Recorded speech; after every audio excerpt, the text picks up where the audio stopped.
Mesdames et messieurs, chers membres et sympathisants du PBD, bienvenue à Rheinach, où le PBD a tenu aujourd'hui son assemblée des délégués.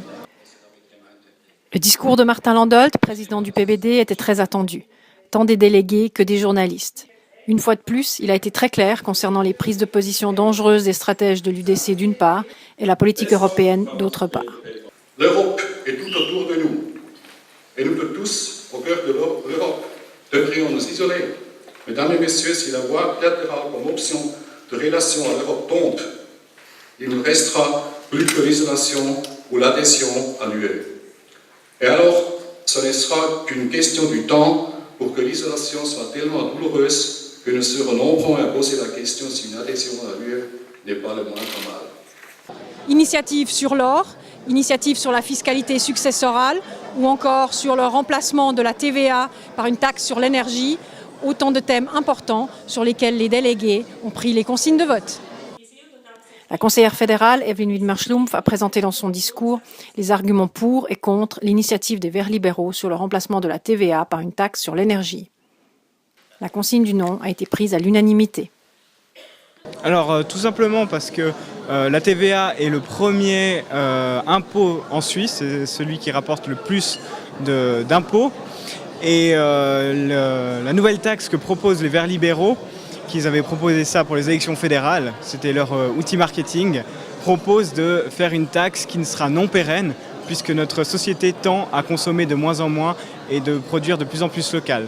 Donc ça touche les recettes de la Confédération et ça ne va pas avec notre politique énergétique où nous voulons une transition en douceur et pas à pas. Urs Gachet, ancien chef du département cantonal des finances et actuel conseiller national, a démontré que l'initiative sur l'or est complètement dépassée. Les délégués votent non, sans opposition et avec 6 abstentions. Quels sont à votre avis les arguments principaux qui ont conduit à ce rejet massif ? Oui, alors il y en a plusieurs. Tout d'abord, la BNS est une banque qui est indépendante. On a toujours fait en sorte que cette banque soit indépendante de la politique. Cette initiative va à l'encontre de ça. De plus, certaines alinéas de cette initiative posent problème, notamment sur le fait que l'or soit inaliénable. Ça ne sert à rien de faire des provisions d'eau si en cas de crise on ne peut pas les utiliser. L'initiative sur la fiscalité successorale est un objet de votation à risque, selon le PBD. Le conseiller national Hans Grunder a expliqué aux délégués pourquoi l'initiative devait être rejetée, ce qui a été fait par 116 voix contre et 1 abstention. Par leur consigne de vote négative, les délégués du PBD suisse ont renoncé à imposer les successions de plusieurs millions pour financer notre AVS. Pourquoi ? Est-ce donc une fausse bonne idée ? Oui, une fausse bonne idée. D'abord, c'est une sorte d'ovni politique, c'est une initiative rétroactive jusqu'en 2012. On n'a jamais vu ça, elle aurait dû être invalidée au Parlement déjà. De plus, elle risque de causer de nombreux problèmes pour les PME familiales. On arrive vite à un solde de 2 millions et ces entreprises n'ont pas forcément les liquidités pour payer l'impôt. Où on voit encore dans le cas de familles, quelqu'un qui hérite d'une maison risquerait de devoir la vendre pour payer l'impôt sur les successions, ce qui est totalement absurde.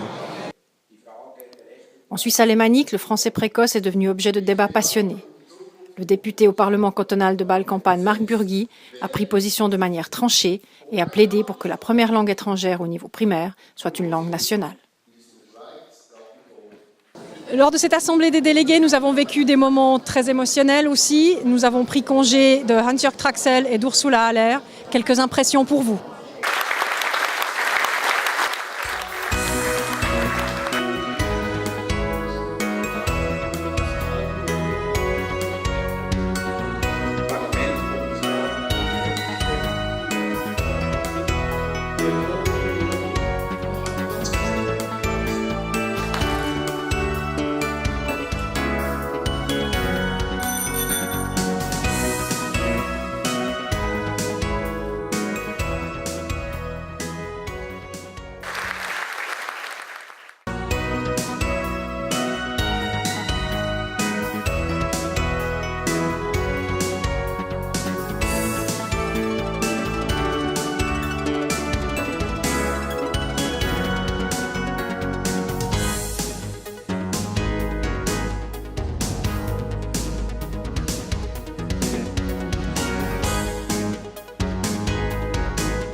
Partir, c'est peut-être pleurer un peu.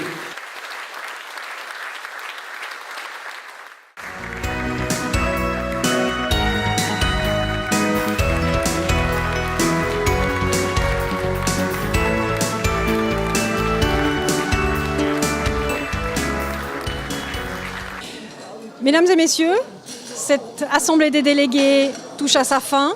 Je vous donne rendez-vous à la prochaine, le 17 janvier 2015, à Winterthur.